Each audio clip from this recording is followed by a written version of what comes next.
नमस्कार मेरे प्यारे किसान भाइयों। आज हम बात करेंगे यूरिया के ऊपर। तो यूरिया कहाँ से बनती है, कौन कौन सी कंपनियां इनको बनाती हैं और कौन कौन से पोषक तत्व इसके अंदर पाए जाते हैं। तो आज की वीडियो में हम इन बातों पर चर्चा करेंगे। फसलों में सबसे ज़्यादा प्रयोग होने वाली खाद यूरिया ही है।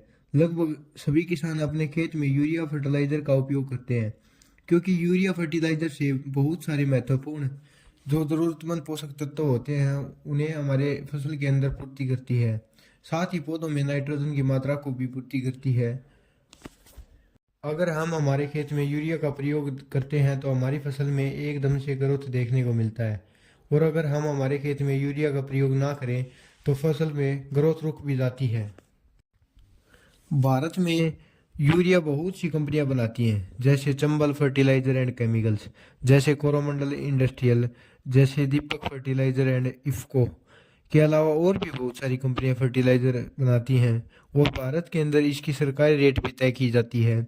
लेकिन आजकल यूरिया फर्टिलाइजर की कमी होने लगी है, जिसके कारण किसान भाई। तो अब हम यूरिया फर्टिलाइजर के बारे में डिटेल से जान लेते हैं कि यह हमारी फसल के अंदर कैसे फायदेमंद है। और यह एक रासायनिक खाद है जिसका उपयोग हम हमारे खेत में बहुत सारे पोषक तत्वों की पूर्ति के लिए करते हैं। इसके इसके प्रयोग से पौधों के अंदर नाइट्रोजन की पूर्ति होती है। हम इसको स्प्रे या फिर खाद के अंदर मिलाकर छिड़काव कर सकते हैं या अकेला छिड़काव कर सकते हैं। अब हम यूरिया फर्टिलाइजर की फायदों को भी जान लेते हैं। नंबर 1, इसे डालने से बहुत सारे पोषक तत्वों की पूर्ति होती है। नंबर 2, इसे डालने से नाइट्रोजन की कमी जो होती है हमारी, वो भी पूरी हो जाती है। इस यूरिया फर्टिलाइजर को हमारे खेत में डालने से, उचित मात्रा में डालने से हमारे खेत की उर्वरता को भी बढ़ाता है और पैदावार को भी बहुत ज़्यादा इम्प्रूव करता है। फिर बारी आती है हमें यूरिया फर्टिलाइजर का उपयोग किस टाइम करना चाहिए और कितने टाइम के अंतराल में करना चाहिए। इस फर्टिलाइजर का उपयोग फसल के लगने के 45 दिन तक कर देना चाहिए, जिसका 2 बार हम फसल के अंदर उपयोग करते हैं।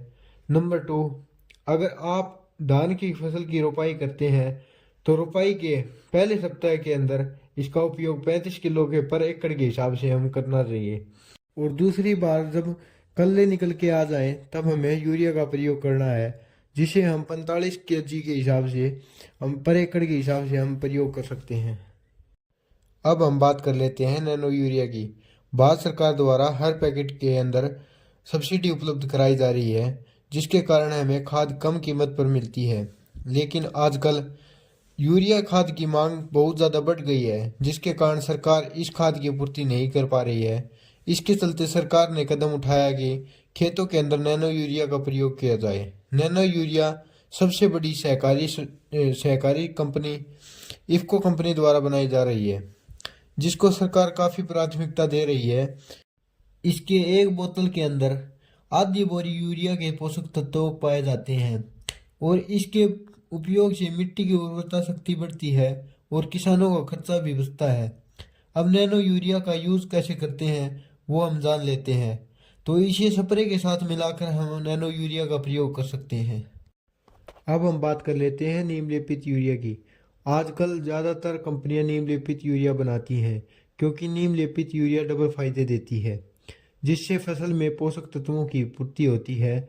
इसके साथ ही पौधों के अंदर लगने वाले कीटों की सफाया होता है। अगर आप खाद खरीदें तो नीम लेपित ही खरीदें, क्योंकि इससे डबल फायदा देखने को मिलता है।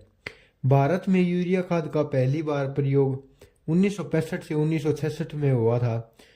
इस साल हरित क्रांति के बाद पूरे देश के अंदर चालू हो गई थी, और आज के समय में यह सबसे ज़्यादा प्रयोग होने वाली खाद बन गई है।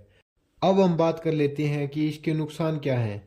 तो जो चीज़ ज़्यादा ज़रूरतमंद होती है तो उसके छोटे छोटे नुकसान भी ज़रूर होते हैं। कई किसान पैदावार बढ़ाने के चक्कर में ज़्यादा मात्रा में इसका उपयोग करते हैं, जिससे मिट्टी की उर्वरता घट जाती है और किसानों के खर्चे बढ़ जाते हैं। और आप कमेंट करके बता सकते हैं कि आपको हमारी वीडियो कैसी लगी। अगर आपको हमारी वीडियो अच्छी लगी तो लाइक करें और हमारे चैनल को सब्सक्राइब करें ऐसी वीडियो जानने के लिए, और ज़्यादा से ज़्यादा किसान भाइयों तक अभी शेयर कर दें। धन्यवाद।